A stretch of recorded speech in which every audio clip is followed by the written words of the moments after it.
तो दोस्तों स्वागत है आप सभी लोगों का एक और न्यू बैटल्स विद एवेंट्स की वीडियो के अंदर में। और जैसा कि आप सभी लोगों को पता है कि हमारे चैनल के ऊपर में रिसेंटली हम लोगों ने मास्टर याला का पूरा रेस्क्यू ऑपरेशन को खत्म कर दिया है फुल डिटेल वर्जन में, टोटल 5 पार्ट्स के अंदर में।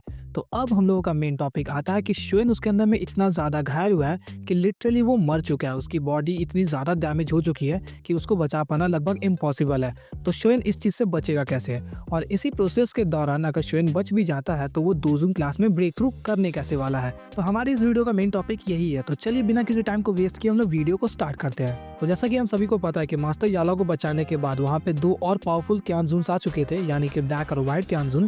तो उन सभी से बचने के लिए जियान वहाँ पर एक पोर्टल को खोलती है और उस पोर्टल के अंदर में उसकी काफ़ी ज़्यादा एनर्जी कंज्यूम हो जाती है।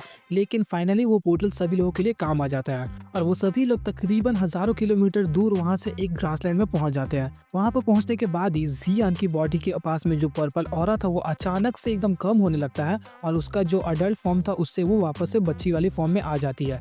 जियान को इस तरीके से गिरता हुआ देख वहाँ पे लिटिल फेरी डॉक्टर जल्दी से उसके पास में जाती है। तो वहाँ पर जियान कहती है कि मुझे कुछ ज़्यादा प्रॉब्लम्स नहीं हुई है, बस मेरी एनर्जी कुछ ज़्यादा एग्जॉस्ट हो गई है, जिस वजह से मैं वापस से अपनी बच्चे वाली फॉर्म में आ गई हूँ और अगर मैं थोड़ा सा आराम करती हूँ तो मैं वापस से ठीक हो जाऊंगी।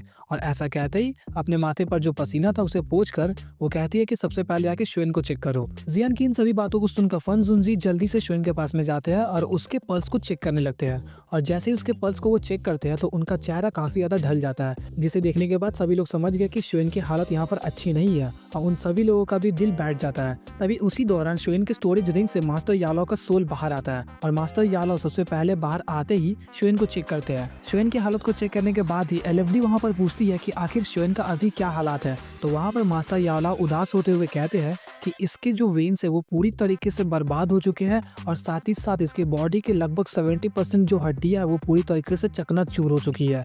और साथ ही साथ मास्टर यालो ये भी बताते हैं कि ऐसा लगता है कि जाय जिंग ने अपनी पूरी पावर्स को इस्तेमाल कर दिया था श्वेन के ऊपर में हमला करने के लिए, इसी वजह से श्वेन की इतनी ज्यादा बुरी हालत है। इसे सुनकर लिटिल फेरी डॉक्टर बहुत ज्यादा ही उदास हो जाती है और उसी दौरान हम लोग को वहाँ पे तियानहुओ जुनजी और श्योनजांग को दिखाया जाता है और वो दोनों अपने मन में सिर्फ एक ही बात को सोच रहे थे कि अगर वो 5 स्टार दोजुन का वार हम लोगों के ऊपर लगता तो शायद से हम लोग भी इसी हालत में होते या फिर मर चुके होते। जब मास्टर यालो इन सभी बातों को कह रहे थे तो उनकी आंखों के अंदर में काफी गुस्सा और अग्रेशन देखने को मिल रहा था और उस दौरान वो कहते हैं कि हॉल ऑफ सोल्स आज के बाद या तो तुम जिंदा रहोगे या तो मैं जिंदा रहूंगा। और मास्टर यालो के इस रवैये को देखकर फन जुनजी यहाँ पे थोड़े से हैरान हो जाते हैं, क्योंकि इतने सालों की दोस्ती में फन जुनजी ने कभी भी मास्टर यालो को इस तरीके के रूप में नहीं देखा था। वो हमेशा एक काम और इनडिफरेंट मैनर में रहते थे, लेकिन फर्स्ट टाइम इतने ज्यादा फिरोशियस और एंग्री वो देखे जा रहे थे। इसके बाद ही फन जुनजी पूछते हैं क्या तुम कुछ नहीं कर सकते इसको बचाने के लिए। यहाँ पे फन जुनजी शायद से भूल गए थे कि वहाँ पे मास्टर यालो की बॉडी उनके साथ नहीं है और साथ ही साथ उनका जो सोल पावर था काफी ज्यादा हॉलो सोल्स वालों ने अब्सॉर्ब कर लिया था,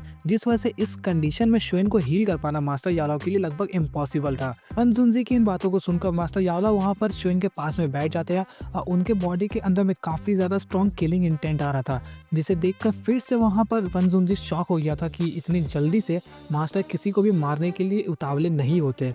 लेकिन यहाँ पे वो कुछ ज्यादा ही उतावले हो रहे थे। इनफैक्ट जब हानफांग ने उनसे धोखा दिया था उस टाइम पे भी वो उतने ज्यादा नाराज नहीं थे जितने इस टाइम पर थे।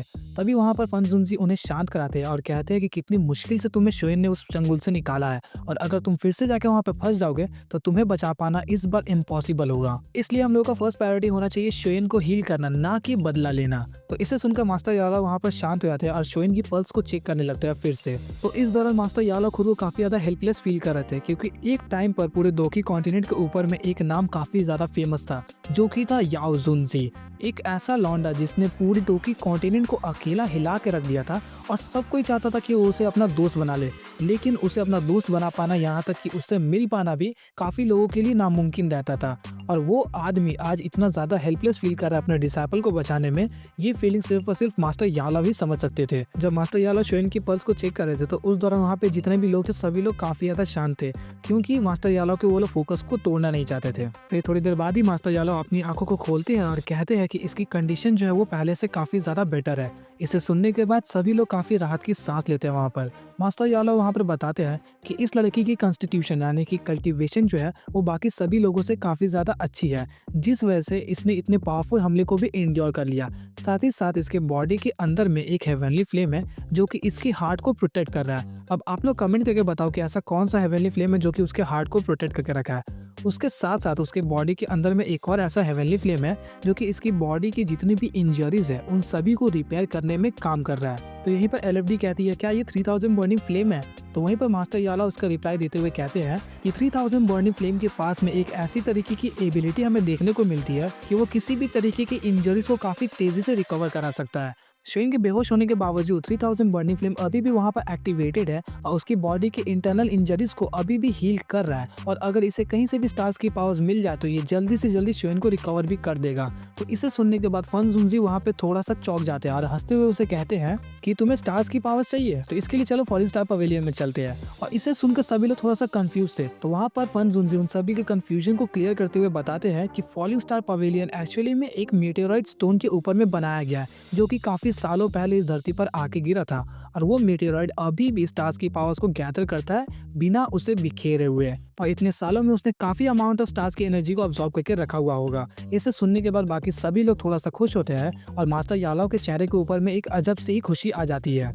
और इसी दौरान मास्टर यालो यहाँ पे कहते हैं कि अब शुएन यहाँ पे बच जाएगा, लेकिन फन जुनजी वहाँ पे इसकी बात को काटते हुए कहता है कि शुएन के बचने के बावजूद भी वो शायद से अब कभी भी कल्टीवेट ना कर पाए, यानी कि उसकी कल्टीवेशन अब दोजोन 9 स्टार पर ही जाके रुक जाएगी और कभी भी वो ब्रेक थ्रू नहीं कर पाएगा। इसे सुनने के बाद वहाँ पर लिटिल फाइट डॉक्टर का जो एक्सप्रेशन अभी अच्छा हुआ था वो फिर से खराब हो जाता है, लेकिन मास्टर याला वहाँ पे हंसते हुए उसे कहते हैं कि ऐसा बिल्कुल भी नहीं होने वाला, बल्कि उल्टा शुएन अपने पुराने कॉन्स्टिट्यूशन को छोड़कर एक नए कॉन्स्टिट्यूशन में चला जाएगा जहाँ पर उसकी कल्टीवेशन और भी ज्यादा इनहांस होगी। जिसे सुनने के बाद फन जुनजी थोड़ा सा वहाँ पर चौंक जाते हैं, तो मास्टर यालो कहते हैं कि एक बार इसकी बॉडी के डेप्थ्स में झांक कर देखो। तो फन जुनजी जैसे उसके पल्स को पकड़कर अपनी आंखें बंद करके शुएन के डेप्थ्स में जाते हैं, तो वहाँ पर उसे एक ऐसा चीज दिखाई देता है जिसे देखकर वो वहाँ पर चौंक गए थे और अपनी आंखों को खोलते हुए उत्साहित एक्सप्रेशन में कहते हैं ये तो यिन यान मिस्टीरियस ड्रैगन पिल है। वहाँ पर मास्टर यालो बताते हैं कि हमारी किस्मत अच्छी थी कि हमें ये ड्रैगन पिल हारफंग के पास से मिल गया, वरना आज शुएन की हालत कुछ और होती। तो फन जुनजी यहाँ पे काफी ज्यादा एक्साइटमेंट से कहते हैं कि अब ये शायद से दोजून क्लास में भी पहुंच जाएगा, जिसे सुनकर मास्टर यालो यहाँ पे कहते हैं कि शायद से अगर उसकी किस्मत अच्छी रही तो, लेकिन अब उसकी जान बच जाएगी सिर्फ और सिर्फ इस ड्रैगन पिल और हमारे 3000 बर्निंग फ्लेम की वजह से। और इसके बाद वो सभी लोग टाइम को वेस्ट नहीं करना चाहते थे। वहाँ पे फन जुनजी बताते हैं ये शायद से नॉर्दर्न डेसोलेट प्लेन्स है जो कि करीब हजारों किलोमीटर दूर है डेथ सोल माउंटेन रेंज से, लेकिन फिर भी फॉलिंग स्टार पवेलियन यहाँ से काफी ज्यादा दूर है, तो हमें जाना जल्दी से स्टार्ट कर देना चाहिए। इसके बाद इस शॉन जांग शुएन की बॉडी को अपने पीठ पर उठा लेता है और वो सभी लोग सीधा फॉलिंग स्टार पवेलियन की तरफ बढ़ना स्टार्ट कर देते हैं। फिर फॉलिंग स्टार पवेलियन के अंदर में कौन कौन से छोटे मोटे इवेंट्स होते हैं और मू किंगलियांग का क्या एक्सप्रेशन था पहली बार याओ जुनजी को देखकर, जिसके बारे में सिर्फ और सिर्फ उसने कहानियों में सुना था, इस बारे में हम लोग दूसरे वीडियो में बात करेंगे। फिलहाल हम लोग सिर्फ फोकस करते हैं शुएन के ऊपर में। तो फॉलिंग स्टार पवेलियन में पहुंचने के बाद मास्टर याओ और फन जुनजी वो दोनों शुएन को उठाकर लेके चले जाते स्टोन टावर में। स्टोन टावर पूरे फॉलिंग स्टार पवेलियन में एक ऐसी जगह थी जहाँ पर स्टार्स की पावर्स काफी ज्यादा गैदर होती थी। साथ ही साथ उस स्टोन टावर के अंदर में एक स्टोन टैबलेट था जहाँ पर वो लोग स्टार्स की पावर्स को डायरेक्टली अब्सॉर्ब भी करा सकते थे। तो फन जुनजी वहाँ पर शुएन को ले जाकर लेटा देते हैं और फिर थोड़ी देर बाद ही उसके बॉडी के अंदर से पर्पलिश ब्राउन फ्लेम काफी तेजी से बाहर आने लगता है और पूरी बॉडी को कवर कर लेता है। फिर वहाँ पे काफी मजेस्टिक ऑरा और टेरिफाइंग ऑरा सभी लोगों को फील होने लगती है। फिर थोड़ी देर बाद ही वो अपना काम करना स्टार्ट कर देता है और शुएन की बॉडी धीरे धीरे करके रिकवरी फेज में जा चुकी थी। शुएन को स्टोन टैबलेट के ऊपर में तकरीबन 1 सालों तक रखा जाता है और उस 1 सालों में फॉलिंग स्टार पवेलियन में काफी सारे चीजें हुई और जिस बारे में हम लोग उस फॉलिंग स्टार पवेलियन वाली वीडियो में जानेंगे। और इन 1 सालों के दौरान सभी लोगों को पता था कि शुएन नाम का लड़का आया है जो कि स्टोन टावर के अंदर में अपनी कल्टीवेशन को कर रहा है, लेकिन वो क्या कर रहा है, कैसे हो रहा है, किसी को इस बारे में पता नहीं था। और पूरे फॉलिंग स्टार पवेलियन के अंदर में सिर्फ और सिर्फ एक ही क्यूरियोसिटी थी कि आखिर उसके अंदर में हो क्या रहा है।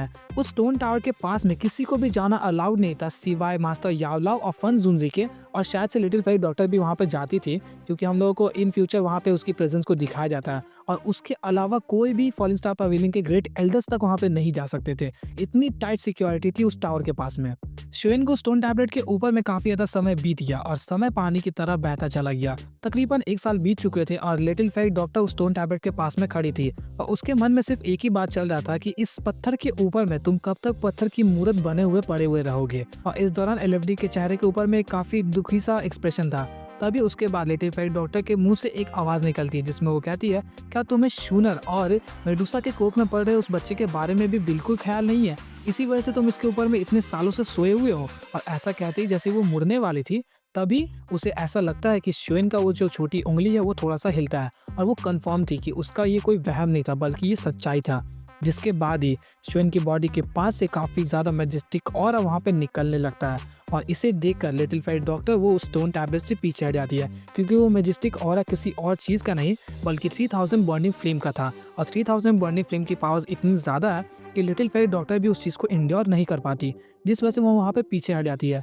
और उसे इस बात की बस खुशी थी कि श्वेन अब शायद से जागने वाला है। जैसे ही वो ऑरा वहाँ से रिलीज होने वाली थी, उसी दौरान वहाँ पे मू किंग लुआन और कोई छोटे मोटे जो वहाँ पे डिसाइपल्स थे, वो सभी लोग श्वेन के बारे में ही बातें कर रहे थे। और श्वेन इतना ज़्यादा हाइप था, ऑफ कोर्स वो लड़कियों के बीच में वैसे भी हाइप रहता है और उसकी कॉन्स्टिट्यूशन की वजह से अब वो और भी ज़्यादा हाइप में था, जिस वजह से सभी लोग उस बारे में बात कर रहे थे। तो उन लोगों को भी अचानक से वो मैजेस्टिक ऑरा फील होती है और जैसे ही ये ऑरा और भी ज़्यादा टेरिफाइंग बन जाती है, पूरे फॉलिंग स्टार पवेलियन में फैल जाती है, तो उसके अंदर में जितने भी एल्डर्स थे सभी लोग हवा में खड़े होकर बस उस स्टोन पिलर की तरफ में देख रहे थे। और उसी दौरान वहाँ पर फन जुनजी और याओ चन ये दोनों भी आ चुके थे।